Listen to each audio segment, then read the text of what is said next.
Hello everyone. Banking में हमारा part second चल रहा है। पार्ट सेकंड का भी हमारा थर्ड चैप्टर प्रेजेंट में चल रहा है। तो थर्ड चैप्टर है कि आपका रूरल क्रेडिट कोऑपरेटिव इंस्टीट्यूट, यानी कि ग्रामीण साख और उसकी सहकारी साख संस्थाएं। तो इसके अंदर हमारा मेन टॉपिक चल क्या रहा था कि फॉर्म्स ऑफ कॉरपोरेटेड क्रेडिट इंस्टीट्यूशन, ये जो आपकी साख संस्थाएं हैं कितने प्रकार की होती है। तो इनको 3 पार्ट्स में डिवाइड किया था। पहला प्राथमिक, दूसरा केंद्रीय और तीसरा राज्य सहकारी। तो हमारा प्राथमिक सहकारी साख समिति एक्सप्लेनेशन में चल रहा था, जिसके भी 2 पॉइंट्स हैं। पहला है आपका प्राथमिक सहकारी साख समिति, प्राथमिक कृषि सहकारी साख समिति, और इसका दूसरा पॉइंट है आपका प्राथमिक गैर कृषि सहकारी साख समिति। तो प्राथमिक कृषि सहकारी साख समिति वो हैं जो केवल कृषि कार्य के लिए लोन देती हैं। तो ये मैंने एक्सप्लेन आपको कर दिया था पहले वीडियो में। आज हम इसके सेकंड पॉइंट यानी कि प्राथमिक गैर कृषि सहकारी साख समितियों को पढ़ेंगे। तो जो हमारे बेसिकली पॉइंट्स हैं, जिन टॉपिक्स को आज हम देखेंगे, वो है पहला हमारा प्राथमिक गैर कृषि सहकारी साख समिति और केंद्रीय सहकारी बैंक। तो स्टार्ट करते हैं कि प्राथमिक गैर कृषि सहकारी साख समिति होती क्या है। ये वो सहकारी समितियाँ होती हैं जो एग्रीकल्चर के लिए लोन नहीं देती, बल्कि उसको छोड़कर अन्य साधनों के लिए, अन्य उद्योगों के लिए लोन देती हैं। जैसे आपके कारीगर हुए, मजदूर हुए, छोटे छोटे दुकानदार हुए, इनको लोन प्रोवाइड कराती है। अब इनको लोन प्रोवाइड कराती है तो इसका मतलब ये नहीं है कि वो एग्रीकल्चर संस्थाओं को लोन भी ना दें। तो ये इनके ऊपर डिपेंड करता है कि वो देना चाहते हैं या नहीं देना चाहते। अच्छा, इसलिए इनको प्राथमिक सहकारी बैंक बोला जाता है, क्योंकि ये जो समितियाँ होती हैं ये शुल्क डिजिटल के सिद्धांतों के आधार पर काम करती हैं और शहरी क्षेत्रों में पाई जाती हैं, और इनकी संख्या भारत में बहुत कम है। अब ये शुल्क डिजिटल के सिद्धांत क्या है? ये वो सिद्धांत है कि हमें एग्रीकल्चर के लिए लोन देना है या नहीं देना, उससे हमें कोई मतलब नहीं। देना चाहते हैं तो ठीक है, लेकिन जिनको हम लोन दे रहे हैं, जिन कारीगरों को लोन दे रहे हैं, जिन मज़दूरों को लोन दे रहे हैं, जिन व्यक्तियों को लोन दे रहे हैं, क्या उन्होंने पैसा उसी जगह पर लगाया जिसके लिए उन्होंने लोन लिया? तो ये देखना डिजिटल सिद्धांत के अंदर आता है। अगर इस प्रक्रिया में उन्होंने वो पैसा उस काम में नहीं लगाया तो उसके बदले में उनको ऋण के साथ साथ उसका ब्याज शुल्क, जिसे दंड बोलते हैं, वो भी प्रोवाइड कराना पड़ेगा। तो इसी आधार पर ये शहरी क्षेत्रों में पाया जाता है और इनकी संख्या भारत में बहुत कम है। इसको क्या बोला जाता है? प्राथमिक सहकारी बैंक बोला जाता है। अब हम इसकी विशेषताओं को ध्यान में देखते हैं। इसकी सबसे पहली विशेषता इसका कार्य क्षेत्र है। अभी आपको बताया कहाँ है, शहरी क्षेत्रों में है। तो एक कार्य क्षेत्र, छोटा सा नगर हुआ, कस्बा हुआ, तो शहरी क्षेत्रों में ये पाया जाता है। दूसरा पॉइंट है इसमें सदस्यता। इसमें सदस्य कौन होंगे? जो आपके कारीगर हुए, मजदूर हुए, छोटे छोटे दुकानदार हुए, वो सारे इसके सदस्य होते हैं। जबकि कृषि सहकारी समिति में 75% आपके किसान लोग होते हैं, क्योंकि सारा काम उनको एग्रीकल्चर से संबंधित करना होता है। लेकिन ये तो कारीगरों, मजदूरों, छोटे दुकानदारों को लोन देंगे, तो उनकी प्रॉब्लम तो केवल इन्हें ही पता होगी, इसलिए सदस्यता इनको ही मिलती है। पूंजी, ये समिति अपनी पूंजी अंशों को बेचकर प्राप्त करती है। कोई भी सदस्य हो इस संस्था का, गैर सदस्य हो, अब वो इसकी पूंजी सबमिट कर सकते हैं। लेकिन इसकी पूंजी देने के लिए अगर कोई सदस्य गैर सदस्य है तो उसको इस समिति में आने के लिए सदस्यता शुल्क जरूर देना पड़ेगा। नेक्स्ट पॉइंट है इसमें गठन। ये समिति कितने व्यक्ति मिलकर गठन करते हैं? 10 व्यक्ति मिलकर गठन करते हैं। जबकि आपको बताया था कि कृषि वाले जो हैं वो आपके 9 व्यक्ति गठन करते हैं, 5 से 9, और इसमें कितने व्यक्ति होते हैं? 10 व्यक्ति गठित करते हैं। नेक्स्ट पॉइंट है इसमें दायित्व। इसमें कोई भी सदस्य है उनका दायित्व हमेशा सीमित रहेगा। सपोज कीजिए एक मजदूर ने सदस्यता ली और वो सदस्यता 5,000 रुपये से लिया है, तो उस मजदूर से संस्था केवल 5,000 रुपये ही मांग सकती है, इससे ज़्यादा नहीं मांगेगी। तो ये होता है आपका सीमित दायित्व, यानी कि जिस बंदे ने जितना लगाया उतनी ही अमाउंट उससे मांग सकते हैं। नेक्स्ट पॉइंट है इसमें मताधिकार। प्रत्येक सदस्य केवल एक ही मत देगा, चाहे उसने अंश खरीदा हो या ना खरीदा हो, ज़्यादा खरीदा हो या कम खरीदा हो, लेकिन सदस्य एक ही मत देगा। नेक्स्ट पॉइंट इसमें प्रबंध है। अच्छा, इस समिति की जो प्रबंध होती है वो प्राथमिक साख समितियों की तरह ही होती है। अब जो प्रबंधक के लिए नियुक्त किए जाते हैं उनको वेतन अलग से दिया जाता है। नेक्स्ट पॉइंट इसका लाभ वितरण। जैसे पहले था हमारा कि अगर वो वार्षिक लाभ है तो 25% रखना ही रखना है। तो उसी तरह से इसमें भी है कि जो आपका पूरे साल का लाभ है उसका 25% तो आपको जनरल रिजर्व में रखना ही है। अब 100 में से 25% जनरल रिजर्व में रख लिया, बचा कितना? बचा आपका 75%। 75% में 10% आपको समाज कार्य के लिए देना है, जो हम कृषि में भी करते थे। तो इसमें भी हमें वही करना है कि 75 में से 10% हमें जनहित कार्य के लिए देना है। बाकी का जो 65% बचा वो अंशधारियों में उनके लाभांश के रूप में बांट दिया जाएगा। तो लाभ वितरण दोनों का, गैर कृषि का और कृषि का, सेम ही है। नेक्स्ट पॉइंट आता है इसमें ऋण नीतियाँ। ये लोन कौन सी नीति पर देते हैं? तो ये समितियाँ जो हैं व्यक्ति को लोन जमानत पर देते हैं, यानी कि कुछ ना कुछ गिरवी ज़रूर रखवाएंगे, चाहे वो सोना हो, चांदी हो, खेती हो या फिर किसी भी प्रकार का हो। तो इस तरह की जमानत उन्हें चाहिए ही चाहिए। अब ये ऋण किस किस को देते हैं? ये उत्पादक और अनुत्पादक दोनों कार्य के लिए ऋण देते हैं, यानी कि चाहे तो प्रोडक्शन का काम करना चाहता हो व्यक्ति या फिर अपने यूज़ के लिए लोन लेना चाहता हो, तो दोनों कार्य के लिए ये आपको लोन प्रोवाइड कराएगा। और इनका जो लोन होता है वो कैसा होता है? अल्पकालीन होता है। ध्यान रखेंगे, जो केयर कृषि होते हैं इनका लोन अल्पकालीन होता है, जबकि जो आपके कृषि वाले होते हैं उनका अल्पकालीन और मध्यकालीन लोन होता है। नेक्स्ट पॉइंट इसमें अंकेक्षण तथा निरीक्षण। अच्छा, इनका जो अंकेक्षण है वो भी वर्ष में एक बार किया जाता है और रजिस्ट्रार जिस ऑडिटर को नियुक्त करेगा वो अंकेक्षण करेगा, रिपोर्ट तैयार करेगा और रजिस्ट्रार के समक्ष प्रस्तुत करेगा। तो समिति के सभी कार्य का निरीक्षण किसके द्वारा किया जाएगा? रजिस्ट्रार द्वारा नियुक्त व्यक्ति के द्वारा किया जाएगा और वो व्यक्ति क्या कहलाएगा? निरीक्षक या अंकेक्षक कहलाएगा। अच्छा, वर्तमान में स्थिति क्या है इसकी? तो इसकी संख्या लगभग 18,000 है और सदस्य संख्या कितनी है? 11 लाख के करीब इसकी सदस्य संख्या है। तो आपको ये प्राथमिक गैर कृषि सहकारी साख संस्था का पता चल गया होगा। तो आपका ये वाला फर्स्ट पॉइंट जो है, यानी कि फॉर्म्स ऑफ कॉरपोरेटिव इंस्टीट्यूशन का जो हमारा फर्स्ट पार्ट था कि प्राथमिक साख सहकारी समिति, जिसको हमने 2 पार्ट्स में डिवाइड किया था, एक तो कृषि साख समिति और गैर कृषि साख समिति। तो हमारा इसका ये पूरा फर्स्ट टॉपिक कंप्लीट हो गया है। अब हम अपने सेकंड टॉपिक को स्टार्ट करेंगे। तो जो सेकंड टॉपिक है केंद्रीय सहकारी बैंक, सेंट्रल कोऑपरेटिव बैंक। आपने इसको सुना भी होगा, नॉर्मली सब बोलते हैं जिला सहकारी बैंक। ठीक है, ये तो वर्तमान में है।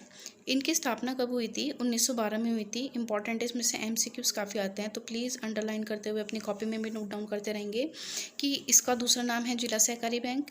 इनकी स्थापना 1912 में सहकारी समिति अधिनियम के अंतर्गत हुई थी। तो प्राथमिक सहकारी साख समिति जो कृषि रूप में नॉर्मली फॉर्म की जाती थी, अब ये साख समिति क्या है? ये वित्त सहायक के रूप में की गई। इनका उद्देश्य क्या है? जो आपकी प्राइमरी समिति थी उनसे संपर्क स्थापित करना, उनको देखना और उनको सहायता प्रदान करना। तो बेसिक आपको इसका क्लियर हो गया होगा। अब इसकी जो मेन चीज़ें हैं उसको हम देखते हैं कि विशेषताएं, कार्यक्षेत्र, ये सब हम इसमें पढ़ेंगे।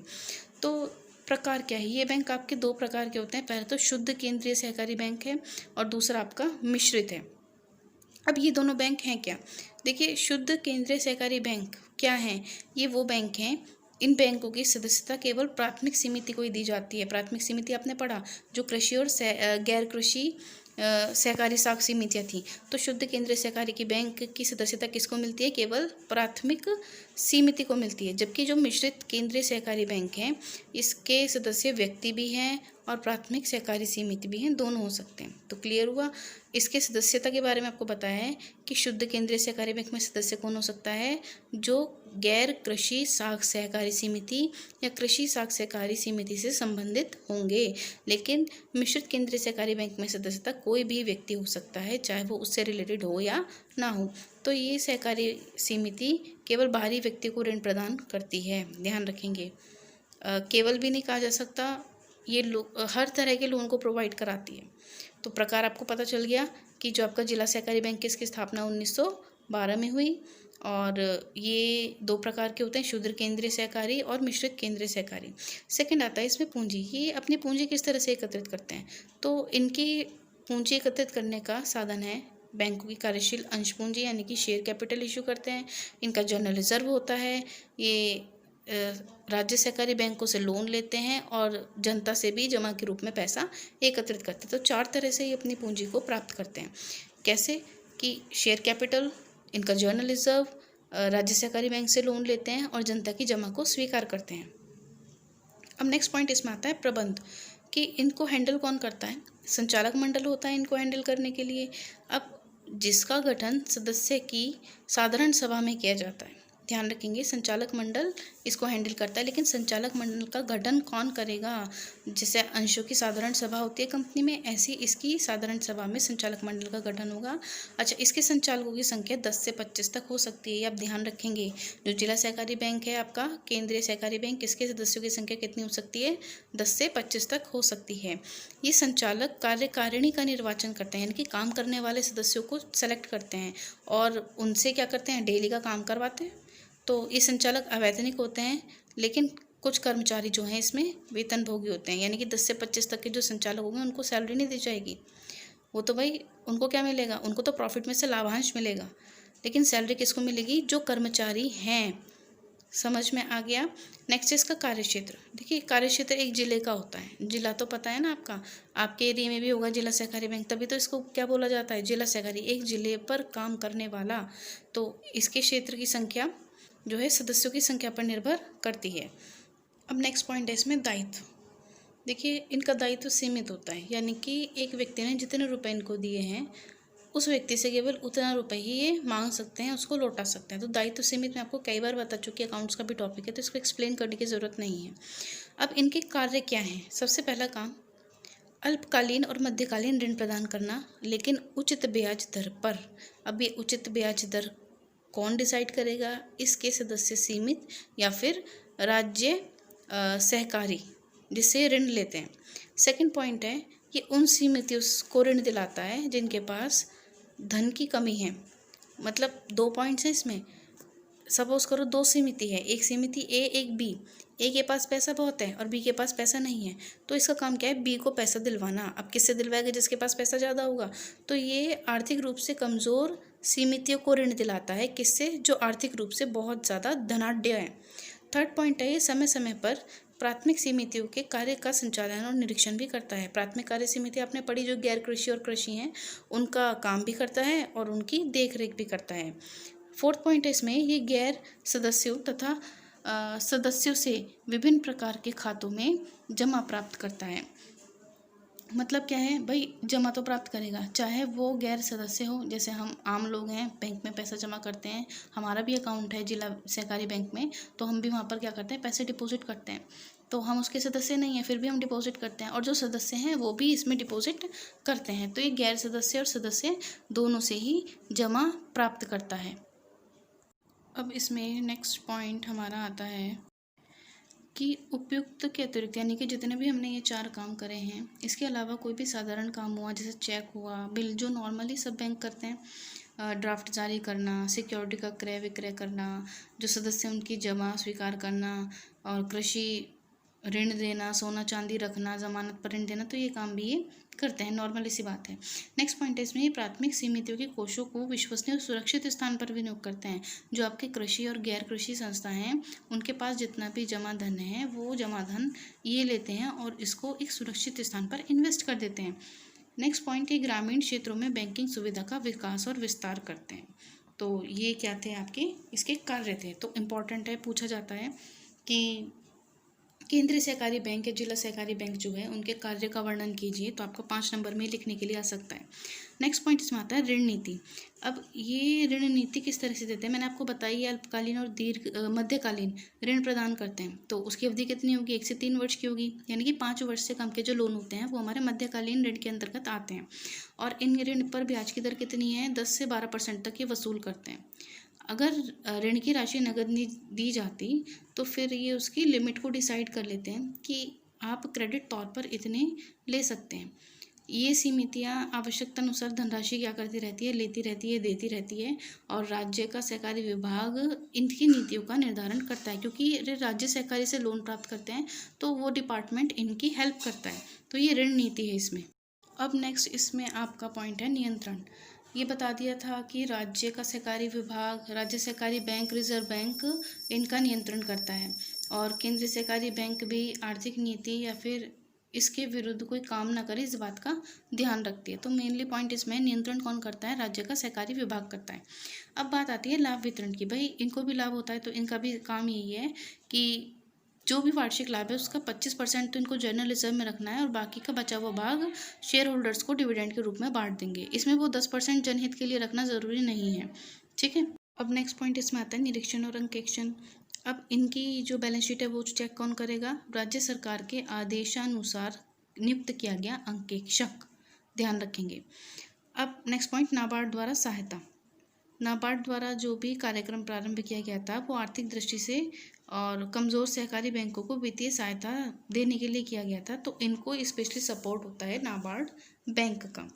केंद्रीय सहकारी बैंक की प्रगति देखिए कब से स्टार्ट हुई है? सन 1950-51 में से जो इनकी बैंकों की संख्या थी वो 505 थी, वर्तमान में 369 हो गई है। तो इस प्रकार जो इनकी टोटल अमाउंट है वो 38 करोड़ थी, जो बढ़कर अब कितनी हो गई है? 78 करोड़ समथिंग हो गई है।